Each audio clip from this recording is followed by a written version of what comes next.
दाजानुबाहुं द्रुतशरधनुषं बद्धपद्मासनस्थं पीतं वासोवसानं नवकमलदलस्पर्धिनेत्रं प्रसन्नं वामाङ्कारूढसीतां मुखकमलमिलल्लोचनं नीरदामं नानालङ्कारदीप्तं ददतमुरुजटामण्डनं रामचन्द्रं मनोजवं मारुतुल्यवेगं जितेन्द्रियं बुद्धिमतां वरिष्ठं वातात्मजं वानरयूतमुख्यं श्रीरामदूतं शरणं प्रपद्ये सुखासारिके पूर्णवैराग्यजाड्ये वसिष्ठा परिज्ञानयोगेश्वराचे कवि वाल्मीका सारिका मान्यैसा नमस्कार माझा सद्गुरु रामदासा जय जय रघुवीर समर्थ समर्थ सद्गुरु रामदास स्वामी महाराज की जय योगीराज कल्याण स्वामी महाराज की जय समर्थ सद्गुरु श्री दत्तात्रेय स्वामी महाराज की जय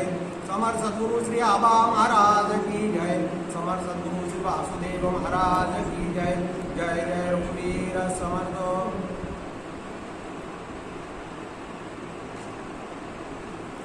श्री राम जन्मोत्सव का ये अत्यंत पवित्र और पुण्य काल, उसमें भी जैसे हमारा नित्य अनेक वर्षों से नियम चला आ रहा है, आखिरी के 3 दिन अष्टमी सप्तमी और षष्ठी सप्तमी अष्टमी, इसमें नाम शिविर का आयोजन, 2 सभाएं, सुबह भी सभा, एक शाम को सभा।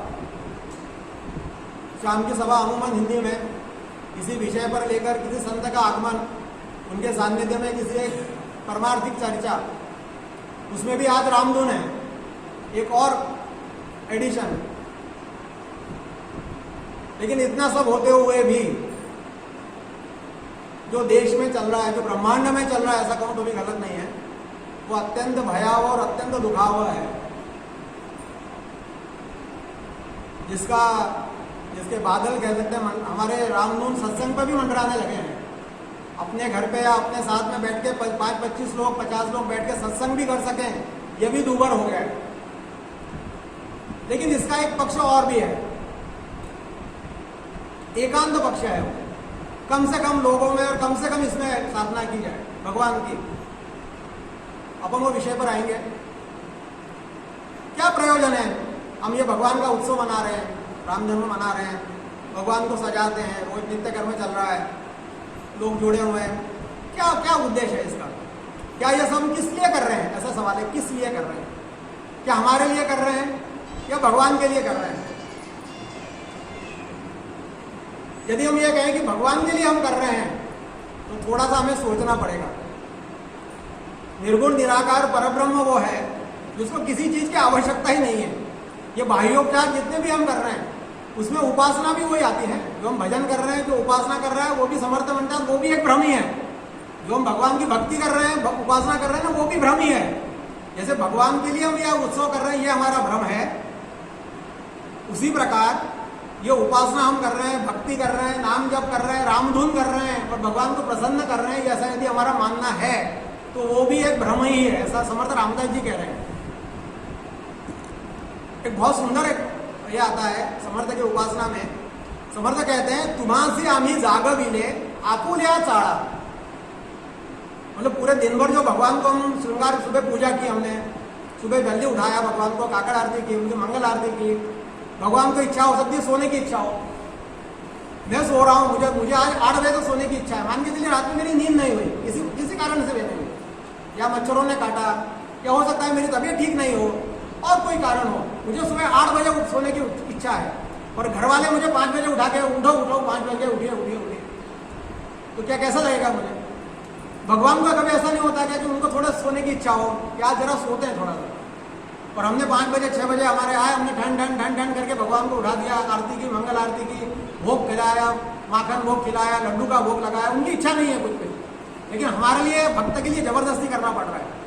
उनकी इच्छा नहीं है अभिषेक करने की, आज लेट नहाएंगे, 11-12 बजे नहाएंगे, आज इतवार का दिन है, नहीं, हमने 7 बजे नहला दिया, उनको 6 बजे नहला दिया। उनको ठंडे पानी से नहाना है, हमने गर्म पानी से ही नहला दिया। हमने अभिषेक किया उनके ऊपर, श्रृंगार किया। उनको आज इच्छा है कि सादे वस्त्र पहने, आज वस्त्रों का ज़्यादा वो नहीं रहो। कभी कभी हम घर में अपने सादे वस्त्रों में रहते हैं, बहुत अच्छा लगता है घर के वस्त्र पहने। आज चटक भटक कुछ नहीं चाहिए, प्रेस के कपड़े नहीं चाहिए, पैंट नहीं चाहिए, शर्ट नहीं चाहिए, कुछ नहीं, सादे कपड़े पहनेंगे। हमने उनको बना वस्त्रालंकार अर्पित कर दिए, अलंकार पहनाया उनको, उनकी इच्छा नहीं है, लेकिन हमारे लिए सब वो कर रहे हैं। तुम्हासी आम्ही जागविले आपुलिया चाड़ा, हमारे अच्छाई के लिए कर रहे हैं हम। देखिए सुनिए जरा, ये भगवान के लिए नहीं कर रहे हैं हम, हमें अच्छा लग रहा है इसलिए हम कर रहे हैं, जबरदस्ती उनके ऊपर थोप रहे हैं, ऐसा मानना भी गलत नहीं है। पंच भगवान ने का भोग लगाया हमने, मीठा भोग, उनकी इच्छा खिचड़ी खाने की है।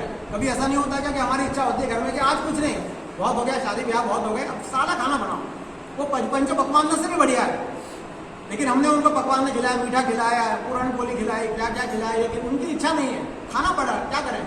भक्त के इसमें बोलते हैं ना, अहम भक्ता पराधीन, भगवान कह रहे हैं भक्त के ऊपर मैं पराधीन हूँ, भक्त के इच्छा से ही मुझे चलना पड़ रहा है, मेरी इच्छा होती है, मेरा कुछ नहीं कर सकता। अब उसमें दो बातें हैं, एक सद्वासना भी है, अच्छी भावना है कि भगवान हम नहीं, भगवान आपका उत्सव चल रहा है, हम आपको मीठा खिलाएं, हम भजन करें, पूजन करें, रामधुन करें। एक इच्छा ये है कि देखो मैं कैसे कर रहा हूँ, देखो हम कैसे उत्सव मना रहे हैं, ये भावना भी है इसमें, देखिए हम कैसे उत्सव मना रहे हैं, कहीं नहीं हो रहा, हम मना रहे हैं उत्सव। भगवान को ये सब अच्छा लग रहा है क्या, ये प्रश्न है। ऐसे इसमें भगवान जो है असल में क्या है, ये उत्सव का क्या क्या उद्देश्य क्या है, ऐसा अपन मानना सोचना पड़ेगा। प्रयोजन क्या है, प्रयोजन में इसमें काफी चीजें आती हैं। भगवान को जो भी हम उपासना कर रहे हैं, उपासना का अर्थ क्या है कि उप आसन, उप मतलब क्या, उप मतलब पास में, सन्निध, किसी के सन्निध, और आसन मतलब बैठना। ये उपासना के जितने भी अंग हैं, चाहे भजन हो, पूजन हो, भोग हो, रामधुन कर रहे हो, आरतियां हो, वगैरह वगैरह, इसके माध्यम से भक्त जो है भगवान के सानिध्य प्राप्त करना चाह रहा है। हम सभी लोग भगवान का निकट्य प्राप्त हो, हमें निकटता प्राप्त हो। अब मजा इस बात की है, ये निकटता कब प्राप्त होगी, जब हमारे उस भक्ति में प्रेम होगा। हमारे जो भक्ति हम कर रहे हैं ना, भक्ति का मतलब ही प्रेम है। भक्ति में प्रेम होने वाला एक गलत शब्द हो गया, भक्ति का अर्थ ही प्रेम है। जब तक उस भक्ति में प्रेम नहीं है, तो उसका गाभा, जिसका जो न्यूक्लियस बोलते हैं, जो भी है गाभा, उसका प्रेम ही प्रेम है। प्रेम कैसे, प्रेम होना तो सब कुछ सही है, और सब कुछ सही है और प्रेम नहीं है तो इक्वल टू जीरो, सब बराबर है। जितना हम सब ये कर रहे हैं, हम रामधुन कर रहे हैं, ये कर रहे हैं, यदि इसमें प्रेम की भावना यदि हमारी कहीं कम पड़ रही है, तो ये मेरा ख्याल ये सब बाह्योपचार है, जिसकी भगवान को कोई भी आवश्यकता नहीं है। और मुझे लगता है कि वो, हम छोटा सा बच्चा होता है ना, छोटा बच्चे को अभी जैसे वो तिल का कार्यक्रम होता है हम लोगों में, तिल गुड़ का कार्यक्रम होता है, तो भगवान उसको, बच्चे को वो तिल के अलंकार बनाते हैं, उसकी माला बनाते हैं, उसका मुकुट बनाते हैं, उसमें तिल लगे रहते हैं, वो उसको पहनाते हैं। अब छोटा सा बच्चा हो, अब उसको बड़ा तकलीफ होती है, ये सब ये क्या चल रहा है, लेकिन उसको हमें अच्छा लगता है, तो हम उसको जबरदस्ती नहीं उसको रुला धुला के कैसे भी पहनाते हैं, उसको तकलीफ। तो भगवान की स्थिति वैसी हो जाती है कभी कभी। लेकिन उसमें यदि प्रेम है तो ये सब गौण है। भगवान कहता है चलो तुम्हारे प्रेम के लिए मैंने सब कुछ किया, लेकिन यदि प्रेम ही नहीं है और ये सब यदि हम करें, तो फिर उसको बहुत ज्यादा टेंशन हो जाता है कि यार ये भी क्या आदमी है, बोले प्रेम भी नहीं है इनके मन में, और सब किए भी जा रहे हैं और मुझे तकलीफ दे रहे हैं। बात समर्थ रामदास जी के उपासना में, यहाँ की उपासना में अंत में एक शब्द आता है, एक वाक्य आता है, रामदानी दास लोगे पहुड़ले रामी। क्या होता है, सुबह जो है ऐसा एक स्वरूप संप्रदाय का स्वरूप संप्रदाय के समर्थ उपासक है। समर्थ कहते हैं स्वरूप संप्रदाय अयोध्या मठ, जानकी देवी श्री रघुनाथ दैवत और मारुति उपासना नेमस्त वाड़वीला परमार्थ रामदासी। अर्थात अयोध्या का जो मठ है वही मुख्य है, वही दैवत मुख्य है। समर्थ ने कहीं भी विभाजन नहीं किया हुआ है, लेकिन चूंकि वहां की परिस्थिति कालवश उन्होंने चाफड़ में रामचंद्र जी महाराज की स्थापना की, वो इसलिए की कि वहां के लोगों को अयोध्या आना हर बार संभव नहीं है। स्वरूप संप्रदाय तो स्वरूप का अनुसंधान है। स्वरूप का अनुसंधान मतलब क्या, जो मेरा स्वरूप है, जो भगवान का स्वरूप है, जो हम यहाँ लोग बैठे हैं सभी का स्वरूप है, वो एक ही है। सभी को स्वरूपाकार होना, ये उनका उद्देश्य है। हमारी उपासना के द्वारा हम स्वरूप के निकट जाए, स्वरूप का अनुभव कर सके, ये उनका उद्देश्य है। और वो उपासना करते करते सुबह जिस समय भगवान को भक्त मंगल आरती करता है, अपने हृदय में छिपे हुए भगवान को सामने ला रहा है, उसका सारा उपचार कर रहा है। और अंत में प्रेम के वजह से, भक्ति के वजह से राम आणि दास, ये दोनों अलग अलग है। दिन भर देखिए, दास राम की सेवा कर रहा है, राम आणि दास लोगे पहुड़ले रामी, दोनों का एकाकार हो जाता है। दोनों इतने मस्त हो जाते हैं दोनों एक में, राम भगवान और भक्त दोनों इतने एकाकार हो गए हैं कि कौन भक्त है और कौन भगवान है पता ही नहीं है। और पहुड़ले रामी, रामी मतलब उस स्वरूपाकार में वो सब दोनों एकत्रित हो गए। ये ही बोला भया न नूरे चिते दामी, ये किसको कौन बताएगा, कौन राम है कौन दास है कौन बताएगा। हमारे समर्थ रामदास जी ने नवविधा भक्ति का निरूपण किया हुआ है दासबोध में। श्रवणम कीर्तनम विष्णु स्मरणम अर्चनम वंदनम, श्रवणम कीर्तनम विष्णु स्मरणम पाद सेवनम अर्चनम वंदनम सख्यम आत्म दास्यम सख्यम आत्मनिवेदनम। अंतिम में नवमी भक्ति जो है वो आत्मनिवेदन है। आत्मनिवेदन मतलब यह है कि जहां पर मैं उड़ता ही, मैं बचता ही नहीं हूं, जो मेरा अहम भाव जो है मैं कर रहा हूं, मैंने ये अहम, हम जो अस्मि, हम क्या बोलते हैं अपन,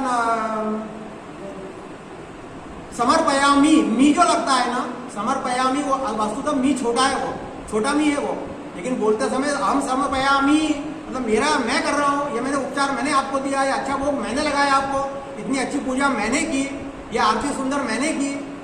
ये मैं जो है ना, ये मैं का जो आत्मसमर्पण आत्मनिवेदन में यह विलीनीकरण हो जाता है, वो मी जो है वो खत्म हो जाता है। वहीं पर दास से जो भगवान की पूजा करने वाला और जो वो है वो एकत्रीकरण हो रहा है, दोनों का एकीकरण हो जाता है। तो रात में, रात के समय जिस समय शयन होता है भगवान का, राम आणी दास दोगे पहुड़ले रामी, यही बोला भया नूरे चिते दामी, कोई बचता ही नहीं है, फिर एकीकरण हो जाता है। तो ऐसा यह उपासना जो है, यह उपासना का महत्व ऐसा है कि दोनों का भगवान में वस्तुतः भक्त का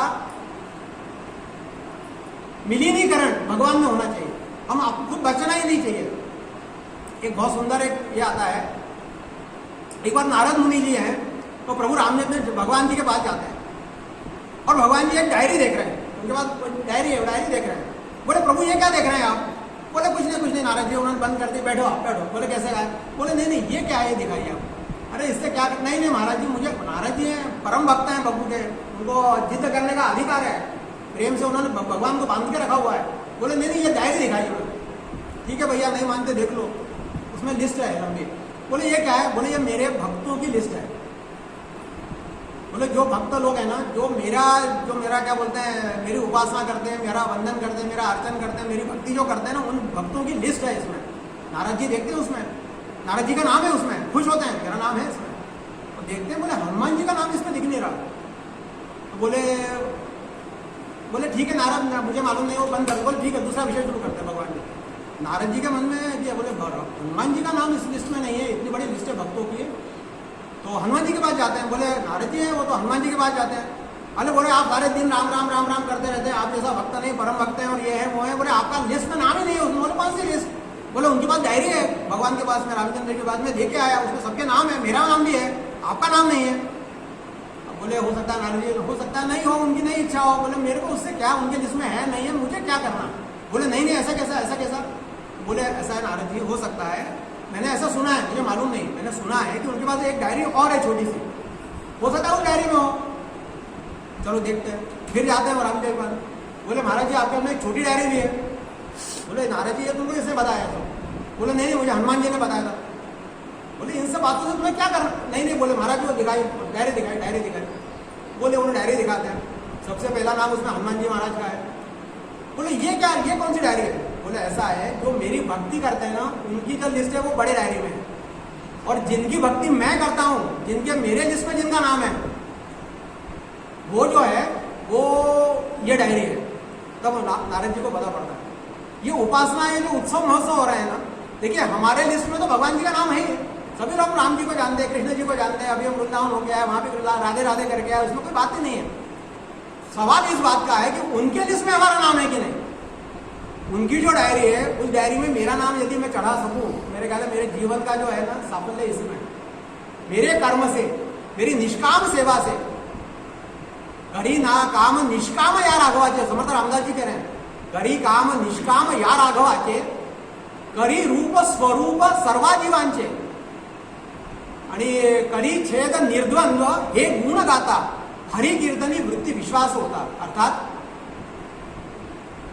करी काम निष्काम, यार निष्काम, हम जो भक्ति कर रहे हैं ना, हमारी निष्काम भक्ति नहीं है, भक्ति हम कर रहे हैं, कोई शंका नहीं है हमारी भगवान शायद हमारे राम नाम का हमारा जब ज्यादा करते हो, भक्त करते हो, निष्कामता है क्या हमारा, उसमें उद्देश्य क्या है, उसके पीछे ये देखना पड़ेगा। क्योंकि यदि निष्काम हम नहीं कर रहे हैं तो हमारी जो भक्ति का जो हम वो कर रहे हैं ना वो कहीं तो भी खर्च हो रही है।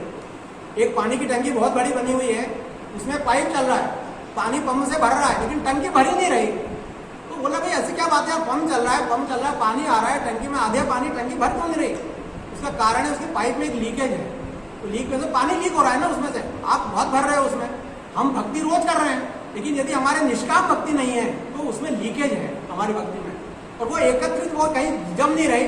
जितनी हम करते हैं उतनी उससे ज्यादा हो सकता है, ज्यादा खर्च हो जाए, एक आध दिन हम ना कर पाए। करी रूप स्वरूप सर्वाजीवांचे, जितने भी रूप देख रहे हैं हम, वो एक अलग विषय है कि हम नाम और रूप में हम मस्त हैं। हमारा जो भी हम इसमें देखते हैं, हमारे जीवन में जो भी हमारा व्यवहार में हम नाम और रूप पर रखते हैं, नाम और रूप पर भी हमारा सब आश्रय है। हम हर इसमें हमको कोई गोरा दिखाई दे रहा है, कोई पीले दिख रहा है, कोई अच्छा दिख रहा है, कोई सुंदर दिख रहा है, कोई सुंदर नहीं दिख रहा है, हम नाम रूप में अटके हुए हैं। करी रूप स्वरूप, स्वरूप को देखने की उनकी आदत होती है। कैसी आदत होती है? कोई एक फंक्शन चल रहा है शादी का, शायद पहले भी मैं बता चुका हूँ, और अनेक मिठाइयाँ रखी हुई है, उसमें एक मिठाई का स्टॉल है अलग से, आइसक्रीम है वगैरह वगैरह, गुलाब जामुन ये है वो है वो है, और लोग उस पर सभी का आवड़ है, सबको खाने वाली उसकी भी इच्छा है यजमान की, सब लोग खाएं उसको, लोग खा रहे हैं। और खाते खाते कोई जलेबी खा रहा है, कोई ये खा रहा है, वो खा रहा है, और एक आदमी ऐसा है कि वो खा नहीं रहा उसको। बोले आप क्यों नहीं खा रहे भैया? तो बोले नहीं नहीं मुझे डायबिटीज है। बोले मैं नहीं खा सकता। बोले ठीक है आप जलेबी खाओ, आइसक्रीम खाओ। बोले नहीं नहीं, बोले जलेबी पीली है लेकिन उसमें भी उसमें चाशनी है, आइसक्रीम में भी शुगर है। उसे कहा साहब गुलाब जामुन खाओ, गुलाब जामुन में भी शुगर है। उसको वो पदार्थ नजर नहीं आ रहे, उसको उसके अंदर की शुगर नजर आ रही है। चीज वही है, मैं भी उसको देख रहा हूँ, मैं डायबिटिक हूँ, मैं देख रहा हूँ, जो बिना डायबिटिक हो उसको नजर आ रहा है पदार्थ, गुलाब जामुन है, रसगुल्ला है, जलेबी है, काला जाम है, और दूसरे को नजर आ रहा है कि नहीं भैया ये सब मेरे, इसमें सब में शुगर है, मैं क्या करूंगा, इनके आकारों को देख के क्या करूंगा, इसका शुगर इसके अंदर है ना। तो जैसे वो शुगर देख रहा है, उसी प्रकार संत लोग जो हैं वो हमारे आकार और हमारे भेदभाव नहीं देखते। उनको हमसे इससे मतलब नहीं कि मैं काला हूँ कि गोरा हूँ, मैं अच्छा हूँ बुरा हूँ कैसा भी हूँ, उनका काम में कल्याण करना काम है। स्वरूप को देखते हैं हमारे, घड़ी रूप स्वरूप सर्वाजीवांचे, घड़ी निर्द्वंद, घड़ी द्वंद्व निर्द्वंद्व, हे गुण गाता। द्वंद्व कौन सा है? हमारे इसमें सतत द्वंद्व चलता रहता है, अच्छा बुरा, क्या बोलते हैं, सुख दुख, काला गोरा, जितने भी हैं, मैं अच्छा हूँ, इसका ये मेरे से ज़्यादा अच्छा है, इनके पास ज़्यादा पैसे हैं, इन्होंने मेरे से अच्छी गाड़ी ली है, इनका घर मेरे से अच्छा है। हर समय द्वंद्व चलता रहता है कि मैं इतना हूँ यार, मैं इतना काम भगवान की भक्ति कर रहा हूँ, मैं सुखी नहीं हूँ, ये कुछ भी नहीं कर रहा है, ये सुखी कैसे है? द्वंद्व चलता रहता है। करी द्वंद्व निर्द्वंद्व, उसको निर्द्वंद कर दें, करी द्वंद्व निर्द्वंद, हे गुण गाता, भगवान का गुणगान गाते हुए इसको निर्द्वंद करें हम, हमें कोई मतलब नहीं किसी से। हमारे मन की जो भेद चल रहा है, भेद जो वृत्ति है हमारी, वो भेद को अभेद वृत्ति कर दें। हे गुण गाता हरि कीर्तनी वृत्ति विश्वास होता। भगवान के जब नाम में, जब राम धुन में हमको जब विश्वास हो जाएगा, हमारा विश्वास दृढ़ हो जाएगा, उस समय ये चीज हमको सार्थक हो सकती है। हमारा जो उद्देश्य है ये सब करने का, उसका कारण ये है कि हमें ना अच्छे से अच्छा हमारी उपासना हो, हमारे मन से निर्मल मन से हम करें और वो भगवान तक पहुंचे। अपना सुबह विषय चल रहा था, भैया ने वो विषय लिया था सुबह, श्री राम हृदय। हमारा ऐसा विचार आया था क्या करें, तो ऐसा विचार आया कि राम रक्षा का शाम को विषय लिया जाए 3 दिन। फिर ध्यान में आया कि राम रक्षा विषय हो चुका है। एक विषय ऐसा आता है कि आबा महाराज की 152वीं वर्ष चल रही है, अपने क्या बोलते हैं पुण्यतिथि चल रही है। पिछले साल भी अपन उसको मना नहीं सके, और इस साल भी ऐसा लग रहा है कि जो अभी की स्थिति है, भगवान नहीं, मुझे लगता नहीं, शायद उनकी भी इच्छा नहीं है कि वो भी माने। खैर, तो अपन उनके द्वारा, मतलब लिखित, उनके नाम से लिखित जो रामायण है, जो हम जिसका नित्य गान हम यहाँ पर करते हैं शाम के भजन में, उस रामायण के थोड़ा ऊपर उसके ऊपर विवेचना की जाए, कोई थोड़ा सा हम उसके ऊपर एक चिंतन प्रस्तुत करें, ऐसा विषय आया था। यह मूलतः मनोहरु, मतलब पिताजी के नाम से उनके सुपुत्र जो हैं, जो बाला साहेब महाराज या यशवंत महाराज जो हैं, जिन्होंने सब काव्य किया हुआ है, वो काव्य कैसा है, तो 7 मतलब 13 ओवियों में है वो, 13x7, रोज 13 ओवियों में उन्होंने रामायण लिखा हुआ है, और 7 दिन के 7 भाग किए हुए हैं। तो आज पहला भाग अपन शुरुआत उसकी करते हैं, अपना समय होता आ रहा है लेकिन अभी 5-10 मिनट हैं, थोड़ा सा उसके ऊपर विवेचन करने का प्रयत्न करते हैं। दूसरा निवेदन ये था, सुबह व्हाट्सएप पर आज ये डाल दिया गया था कि ना आज अपन रामधुन जो है वो ये नहीं है, तो इसलिए मराठी में उसका चिंतन किया हुआ है, क्योंकि वो मराठी में, आप दोनों मराठी जानते हैं थोड़ा बहुत, उतना समझ में आपको आएगा, तो थोड़ा प्रयत्न करता हूँ ये करने का। शुरुआत ऐसे की उन्होंने, गणेश वाणी सद्गुरु राघव वातात्मज बंदिरा, क्या अर्थ है इसका? तो गणेश, गणेश मतलब बुद्धि की देवता है। हम कभी भी कोई जब शुरुआत करते हैं काम का तो गणेश जी का पहले सबसे पहले वंदन करते हैं। गणेश वाणी, वाणी मतलब सरस्वती, शारदा माता। जैसे हम सबसे पहले गणेश जी का वंदन करते हैं, उसके बाद दूसरा वंदन जो आता है, गणेश जी का वंदन क्यों करते हैं? वो इसलिए करते हैं कि हमारे मन में जो स्फुरण हो रहा है, जो परास्थान है यहाँ पर नाभि के पास में, यहाँ पर जो विषयों का स्फुरण होता है, अच्छा हो बुरा हो, वो यहाँ पर होता है और ये गणेश जी का स्थान है। तो गणेश जी का स्थान मतलब गणेश जी हमको अच्छा से अच्छा हमारे मन में विचार लाए, ऐसा लेखक कह रहे हैं। जो आबा महाराज के सुपुत्र जो यशवंत महाराज है, उन्होंने लिखा हुआ है पिताजी के नाम से। सबसे पहले वंदन वो गणेश जी को कर रहे हैं। गणेश वाणी, वाणी मतलब सरस्वती जी। सरस्वती जी का महत्व क्या है? जो भी विचार आते हैं जब उनको शब्द रूप वो होते हैं तो वहां पर उनका स्थान जो वाणी का स्थान आता है, उनको वेद माता बोला हुआ है। सरस्वती जो स्थान है, शारदा माता का स्थान, अहम शारदा माता का स्थान मतलब वेद माता बोला हुआ है, जो वेदों की माता है। ऐसे उन्होंने उनका वंदन किया है। गणेश वाणी सदगुरु, सदगुरु का स्थान उसके बाद में आता है। समर्थ रामदास जी ने में जो दासबोध लिखा हुआ है उसमें सबसे पहले उन्होंने प्रस्तावना लिखी है, फिर गणेश जी का वंदन किया है, शारदा का वंदन किया है और चौथे समास में सदगुरु आता। सदगुरु वर्णवे ना, ऐसा समर्थ रामदास जी ने किया है, तो सदगुरु को वर्णन कर रहे हैं। वातात्मज वंदिला, वातात्मज मतलब वात मतलब पवन, पवन मतलब वायु, वायु मतलब हवा। वातात्मज, वातात्मज मतलब वायुपुत्र, वायुपुत्र मतलब कौन है? हनुमान जी, जो उनके आराध्य दैवत है, उसका उन्होंने वंदन किया हुआ है। सबसे पहले गणेश जी को किया है, फिर वाणी को किया है, उसके बाद में सदगुरु को किया है, राघव, सॉरी गणेश वाणी सदगुरु राघव भगवान रामचंद्र जी को किया हुआ है। और वातात्मज मतलब हनुमान जी महाराज को वंदन किया। वंदिला जननी प्रसादे अधम जीवासी प्राप्त रघुपति लीला। जननी प्रसाद है, जननी मतलब उन्होंने माता को भी वंदन किया आपने, कि उनके प्रसाद से, उनके कृपा दृष्टि से, उनके प्रेम के कारण ही अधम जीवासी, उनका बड़प्पन है कि अधम जीव, मैं अधम हूँ। अधम मतलब पापी, जो धर्म पे नहीं चल सकता है वो अधम, वो अपने आप को अधम कह रहे हैं, अधम जीवासी। अब उसमें दो बातें हैं, उन्होंने खुद के लिए भी कहा हुआ है, और जो लोग ऐसे अधम हैं जिन्होंने सच में ऐसा नहीं है, उनको भी ये रघुपति लीला इनके लोगों के कृपा से प्राप्त हो सकती है। अधम जीवासी प्राप्त रघुपति लीला, रघुपति लीला अर्थात रामायण, जो राम कथा है वो उनको प्राप्त हो रही है। ऋषि देव भूमि संतोषा प्रगटे कमलाकांत। ऋषि देव, ऋषि मतलब जितने भी हमारे ऋषि हैं यहाँ पर, देव है। देव मतलब आपको मालूम होगा जिस समय रामचंद्र जी का जन्म हुआ है उसकी पार्श्वभूमि क्या है? तो पार्श्वभूमि ये है कि अनेकों सालों से रावण का जो है अत्याचार पृथ्वी पर चल रहा है, और रावण अकेला नहीं है, रावण के अनेक राक्षस लोग हैं, बड़े बड़े राक्षस लोग हैं, उनकी पूरी सेना है, और संपूर्ण पृथ्वी के ऊपर उन्होंने उस पृथ्वी को हाहाकार मचा हुआ है। यज्ञ याग जो भी है, अच्छे कर्मों का सब उन्होंने नाश किया हुआ है, सब जगह दुष्कृति चल रहे हैं। और ऐसे में जो है ऋषि जो है वो त्रस्त हैं। भगवान जो है देवों को सबको उन्होंने बंदी किया हुआ है। आपको मालूम होगा कि सारे भगवानों को, सारे देवताओं को रावण ने बंदी किया था। नवग्रहों को उन्होंने, शनि महाराज को उन्होंने सब उल्टा करके रखा हुआ था अपने सिंहासन के नीचे। गणेश जी बोलते हैं वहां पर है ना, झाड़ू लगाते थे, ऐसा सुना है। गाढ़वा रक्षण करते थे, गधों का रक्षण के लिए गणेश जी को लगाया था उन्होंने, ऐसा वर्णन आता है। और वायु को उन्होंने झाड़ू लगाने का काम दिया था। सुबह झाड़ू वाला जो आता है ना, सुबह हवा चलाओ सब झाड़ू साफ करो, मेरा पूरा लगता साफ होनी चाहिए। गणेश जी को गधे पकड़वाए थे कि जाओ गधों को खिला के लाओ, घुमा के लाओ। ऐसा रावण है, अतिशय अत्यंत दुराचारी, अत्यंत पापी ब्राह्मण है, और सालों से ये चला आ रहा है। ऋषि देव भूमि संतोषा, सब असंतुष्ट है। भूमि भी, जो भूमि है हमारी, जो पृथ्वी माता है, उसने गाय का वर्णन रूप लिया हुआ, ऐसा वर्णन आता है। जिस समय उसके ऊपर ज्यादा अत्याचार होते हैं, देखिए भूमि का एक बहुत अच्छी विशेषता है। क्या विशेषता है? समर्थ रामदास जी ने जब सदगुरु का वर्णन किया हुआ है उसमें भूमि के साथ में वो करते हैं, मुझे वो भी एकदम याद नहीं आ रही। उनका कहना यह है कि जो भूमि है, सबसे ज्यादा कोई जो सहन करने की शक्ति किसकी है? धरा की है।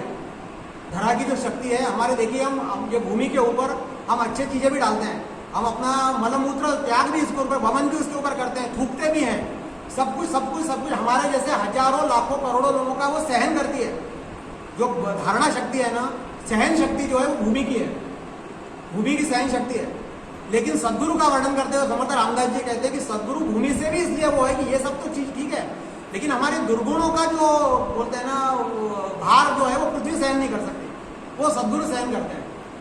तो ऋषि देव भूमि संतोषा, भूमि का भी ये सब, जैसे ऋषि देव और भूमि कि सभी लोग पादाक्रांत हो गए, सभी लोग अत्याचार से त्रस्त हैं, ऐसे समय में उनके संतोष के लिए प्रकट है कमलाकांत। कमलाकांत मतलब भगवान विष्णु, उन्होंने प्रकट हुआ है, उन्होंने प्रागट्य किया हुआ है अपने यहाँ। वो प्रागट्य रामनवमी के दिन होगा, हमें मालूम है सभी को। राम का जन्म हुआ है, वो इसीलिए हुआ है कि ये सब पृथ्वी को भारहीन किया जाए। रावण का जो अत्याचार चला, मुख्य उसका कारण यह है कि रावण का निपात करना, यही उसका उद्देश्य है। जननी जनका गुरु वशिष्ठा होय तोची एकांत, बहुत सुंदर है। जननी जनका मतलब कौन सा? अब वो प्रकट हो गए। जननी जनका, जननी मतलब कौन? कौशल्या माता। जनका मतलब कौन? जनक नहीं, जनका मतलब दशरथ। जननी जनका गुरु वशिष्ठा होय तोची एकांत। इनके प्रकट होने से क्या हुआ? इनके प्रागट्य से क्या हुआ कि इनको एकांत मिला। बहुत सुंदर व्याख्या है। ऐसा मिला, माता जब जिस समय भगवान प्रकट हो रहे हैं उसके पहले उन्होंने चतुर्भुज रूप में उनको दर्शन दिया हुआ है, तो वो तो पूरे देहभान ही हो गई माता, कौशल्या माता। इतना बड़ा त्रैलोक्य श्रीमंत भगवान मेरे उधर में आने वाले हैं, क्या उनका भाव होगा? आंखों से नयनाश्रु बह रहे हैं। जब प्रभाव जिस समय जन्म होता है, जब जिस समय भगवान क्या बोलते हैं अपना दशरथ जी देखते हैं उनको, वो भी अपना देहभान खो जाते हैं। वशिष्ठ गुरु जी के जब उनके उसमें लाया जाता है, उनको राम जी को छोटा लाया जाता है, तो जब वो देखते हैं तो उनके आंखों से घर अश्रुपात हो जाता है। क्या उनका मतलब एकांत मतलब वो अपना देहभान भूल जाते हैं। एकांत का अर्थ होता है कि देखिए मैं जो भी ये कर रहा हूं, एक वेदांत का बहुत सुंदर ये आता है, जितनी भी ये दुनिया है हम अपनी नजर से देखते हैं। देखिए थोड़ा ध्यान देखिएगा, थोड़ा वेदांत का विषय है। मैं इसमें मुख्य हूं। जब मैं कोई भी चीज कह रहा हूं तो उसमें मैं जो हूं, मैं केंद्र स्थान पर हूं। आप देखिएगा, मैं सपना भी जो देख रहा हूं ना, स्वप्न में भी ऐसा कोई सपना कभी आपने देखा है क्या जिसमें आप नहीं हो? मुझे बताइए आप। ऐसा कोई भी स्वप्न आप देखिए जिसमें आप नहीं हो, ऐसा कोई स्वप्न आता है क्या? कभी नहीं आता। सारे स्वप्न में दुनिया कोई भी होगा, चाहे वो राष्ट्रपति होगा या फारूक क्या बोलते हैं ओबामा होगा या अमेरिका राष्ट्रपति भी आ सकता है, लेकिन साथ में मैं जरूर रहूंगा। ऐसा कोई सपना नहीं होगा जिसमें मैं नहीं हूंगा। और वेदांत हमें यह कह रहा है कि जिस समय हम सपना देखते हैं उस समय हम भयचकित होते हैं। सपनों में कभी कभी भयग्रस्त भी हो जाते हैं और पसीने से तर हो जाते हैं। देखिए थोड़ा सुनिएगा, पसीने से तर हो, कभी खुश भी होते हैं लेकिन पसीने से तर भी हो जाते हैं। तो जब जिस समय आप भयग्रस्त हैं, उस सपना में से आपको बाहर निकालना, उसका क्या इलाज है? मुझे बताइए क्या इलाज है? उसका इलाज यही है कि हम आपको जागृत किया जाए, आपको हिलाया जाए। अरे उठो, आंखें खुल गई, सपना गायब, सारी भय दुख सब गायब। कहां थे, क्या बात हो गई, क्या? अरे नहीं नहीं कुछ नहीं कुछ नहीं। उसका वर्णन नहीं किया जा सकता। क्यों? कि वो सब कुछ झूठा होता है। साधु संतों का हमारा ये कहना है, हमारे वेदांत का कहना यह है कि ये भी जो भी मैं देख रहा हूं, ये जितना भी चल रहा है ना मेरे सामने, जो दृश्य जगत है, ये भी एक सपना ही है। इसका केंद्र स्थान में ही हूं। और ऐसा इसमें से यदि मैं जो भी भयग्रस्त हो रहा हूं, देखिए इस समय भयग्रस्त की बहुत अच्छी व्याख्या आ रही है। एक अभी एक व्हाट्सएप पर मैसेज आया था, मैं जल्दी से आपको सुनाता हूँ। बहुत सुनने जैसा है। अभी की जो स्थिति चल रही हो उसका अध्यात्म से लेना देना नहीं, लेकिन सोचने वाला विषय है। किस बात का गुरूर है भाई? किस बात का गुरूर है भाई? गुरूर मतलब घमंड। मौत का भी सलीका बदल गया। ये अभी कोरोना के ऊपर चल रहा है। मौत का भी सलीका बदल गया, तरीका बदल गया। ना तुलसी ना गंगा जल, ना तुलसी ना गंगा जल, ना किसी के कंधे का सहारा, ना कोई विश्राम, ना राम राम। राम राम सत्य कौन कहेगा? किसी कोई विश्राम कोई है ही नहीं, कहीं भी नहीं है। ना घर वाले, ना यार दोस्त। जिनके लिए दुनिया से लड़े वो ना आगे खड़े ना पीछे खड़े। जिनके लिए दुनिया से लड़े ना वो आगे खड़े ना पीछे खड़े। आपको मालूम होगा जिस समय अभी कोरोना का ये चल रहा है और शासन के गाइडलाइन के अनुसार यदि किसी की मृत्यु कोरोना काल में हो रही है तो घर वालों को किसी को बुलाया जा नहीं रहा। कोई भी फॉर्मेलिटी, कोई भी हमारे संस्कार अंतिम संस्कार वाला कोई बात ही नहीं है। उनके हिसाब से चल रहा है, ये उसी का वर्णन चल रहा है। बस फुल पैकिंग और डायरेक्ट स्मशान। अजीब दौर आ गया है भाई। जो बीमार है वो अकेला रहेगा, जो बीमार है वो अकेला रहेगा, और जो अकेला रहेगा वो बीमार नहीं होगा। ये एकांत की बात है। देखिए हमें एकांत पे हम चर्चा कर रहे हैं। हो या कोची एकांत, इन तीनों को एकांत हुआ। हमें भी यदि हम थोड़ा सोचते हैं इसके ऊपर यदि हमने एकांत का पालन किया, दो बातें हैं। एकांत का मतलब ये भी है कि यदि हमें कोई तकलीफ है तो हम आइसोलेट हो जाए। पहली बात तो एकांत ये हो गया, हम अलग हो गए। दूसरा ये है कि हम सबके साथ रहते हुए भी एकांत का पालन करें। एकांत का मतलब क्या है? जो मैं एक हूं, जो मैं एक मान के चल रहा हूं, मैं मान के चल रहा हूं, उस मेरे मैं का अंत करना, वही एकांत है।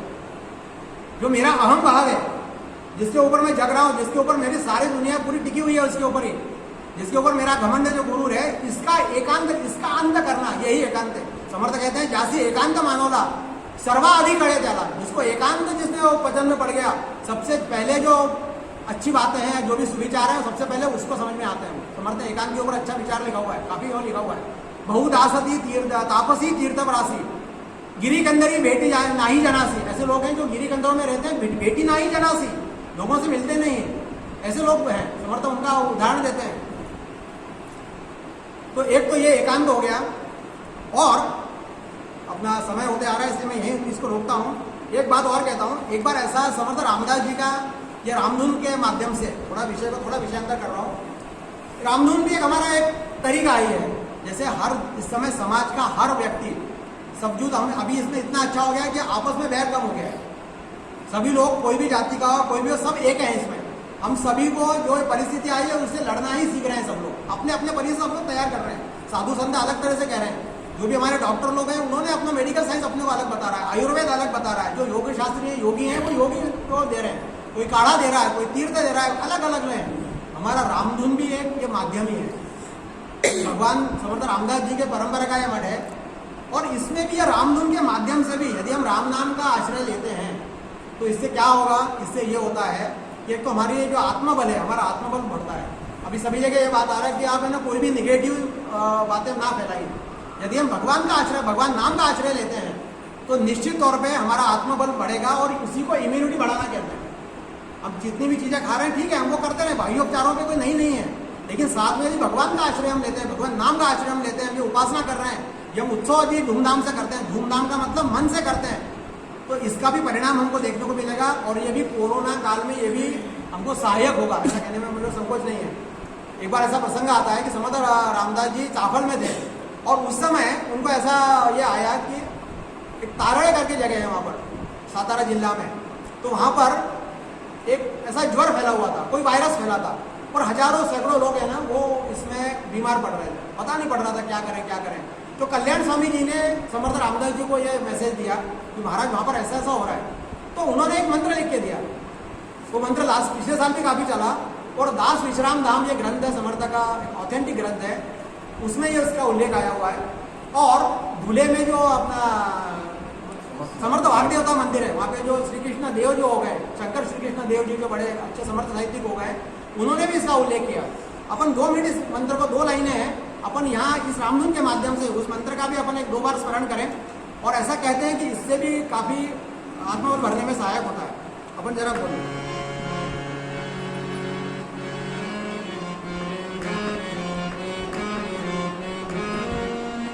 इंद्र नील रंग राम श्याम धाम योगिया, इंद्र नील रंग श्याम राम धाम योगिया। इंद्र नील रंग राम, इंद्र नील रंग राम श्याम धाम योगिया, नाम पूर्ण काम सारो फार भव रोगिया। अपन पहली लाइन लेते हैं। इंद्र इंद्र नील रंग राम, बोले इंद्र नील रंग राम, इंद्र नील रंग राम, इंद्र नील रंग राम, श्याम राम योगिया, श्याम धाम योगिया। इंद्र नील रंग राम श्याम धाम योगिया, इंद्र नील रंग राम धाम योगिया। नाम पूर्ण काम सार फार भव रोगिया, नाम पूर्ण काम सार भव योगिया, नाम पूर्ण काम सार फार भव रोगिया, नाम पूर्ण काम सार फार भव रोगिया। इंद्र नील रंग राग श्याम राम योगिया, इंद्र नील रंग राग श्याम राम योगिया। नाम पूर्ण काम सार, नाम पूर्ण काम सार पार भव राग भाव भव रोगिया कार भाव रोगिया कार भव रोगिया सद्गुरु रामदास दास स्वामी महाराज की जय। तो रामायण का जो बाकी है वो कल और परसों 2 दिन अपना नाम शिविर होगा। शाम के सत्र में इसका विवेचन करेंगे और रामधुन का अपन यहाँ पर समाप्त समय हो गया है, समापन करते हैं।